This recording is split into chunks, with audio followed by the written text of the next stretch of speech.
Hello everyone, welcome back. It's the 17th February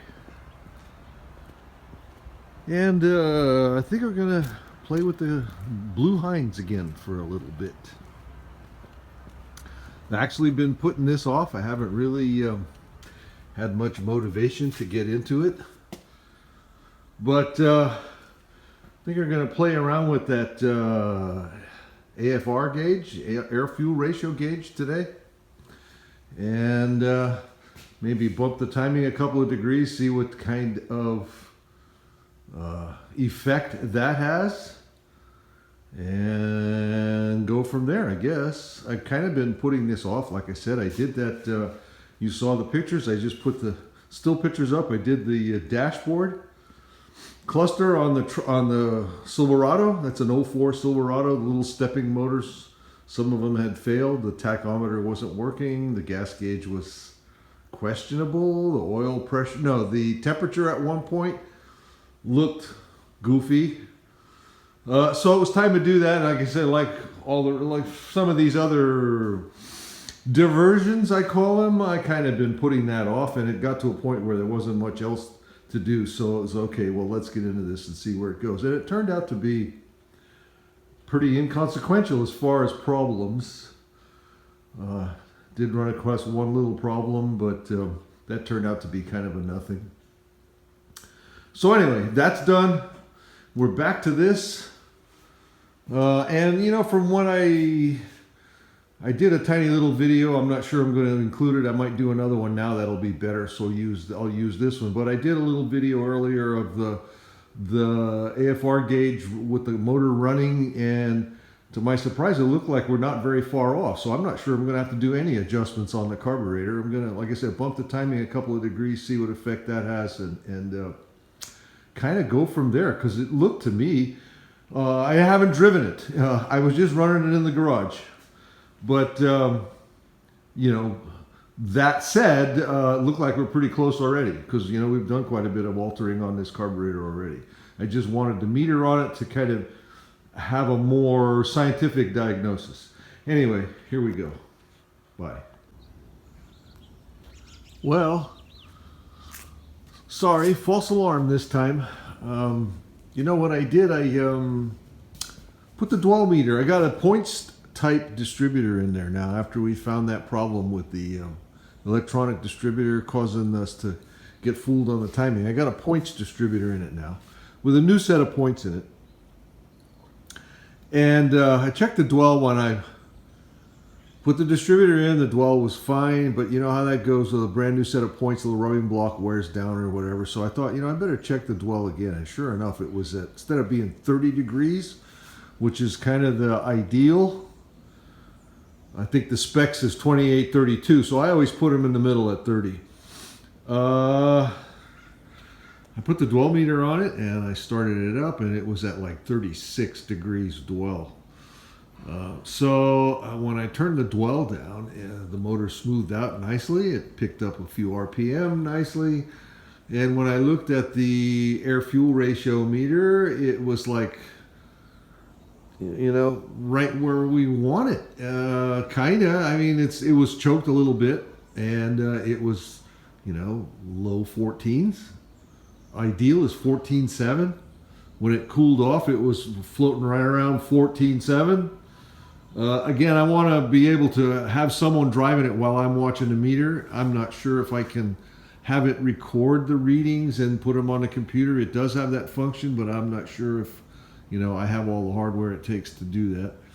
So for now, I left it alone. I mean, it's so damn close, it looks like, with the car sitting in the garage at least, that I'm not going to change anything until I can have someone come over here and drive it while I'm watching the meter, or the other way around.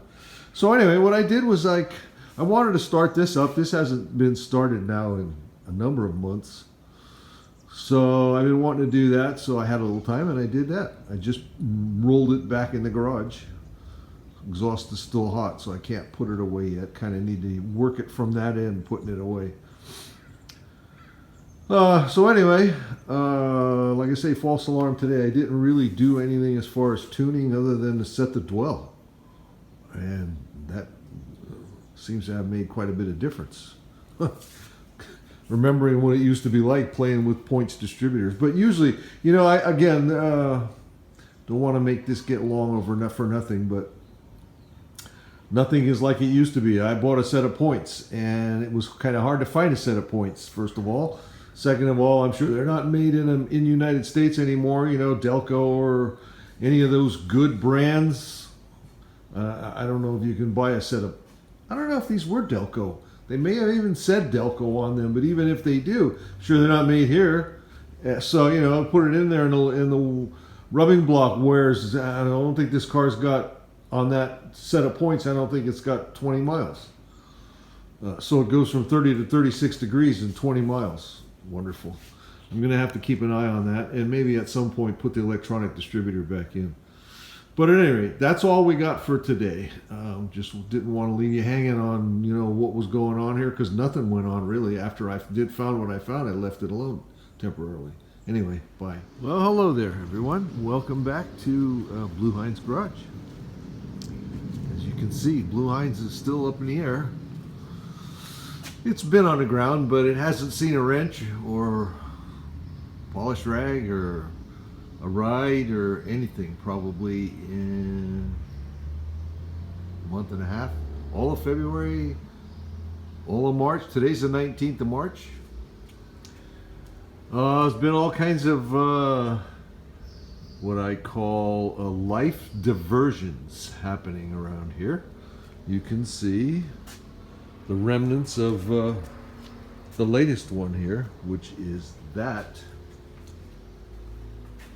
You know, you annually I do a major cleaning on this because it gets all carboned up on the inside and everything. Last year, I'm not sure even the year before if I did that. So the thing was terrible. It was like caked with carbon on the inside. You can see this what you're looking at right here is probably a week's worth of work. I mean, no exaggeration. You know, because cleaning this carbon off is not easy. Even Easy Off, which I use freely, takes the grease. But once the grease is baked on into carbon, it doesn't touch it much. So then you're faced with trying to scrape it off. And some of the areas come nice. The inside of the grill of the hood here, you see, evidently, this is a Weber. The inside of the grill was porcelainized, I guess, porcelain paint. And that paint is almost glass. So it's more glass than paint. Even the way it's applied is, I was reading about it, it's applied more like a glass surface than it is a paint. That's why it's food safe and all that. It has no vapors. It doesn't emit anything when you heat it, because it's like heating glass. Anyway, that comes nice and clean. You can use a razor on that to get the carbon off, scrape the carbon off. The razor will get under the carbon because usually it's a rather thin layer and it's hard to scrape. The razor will get under it, and it does that pretty much without hurting the finish. The porcelain, you see, the exterior also is porcelainized on that piece, the hood. So that, I mean, that wasn't full of carbon on the outside. It was just had a little grease on it. The black parts you see here, the dull black parts, the, you know, not shiny ones, flat ones, those are all cast aluminum. And on the exterior, the paint was kind of blotchy because some of it had disappeared. This thing is probably 30 years old. And I like it. I know how to use it. I don't want a new one, because then I have to learn how to do it all over again. I have to learn how to barbecue, you know, to get to the level of cooked that I want. No, this one I've got it figured out. I can pretty consistently do steaks and stuff on this without burning them, without overcooking them. So I don't want a new one. So I you know, it was worth for me spending the time to do this. You notice I did the wood stuff too. That was that dull gray color they put on there, and some of the gray was going away, and it was rather dirty. The burners I had replaced, you see right now I don't even have the grills back in it yet. The burners I had replaced, I don't remember, 3, 4, 5 years ago, something like that. So the burners are much newer than the unit. Let's see, I'll show you. There it goes. There's the middle one. And here's the back one. There you go.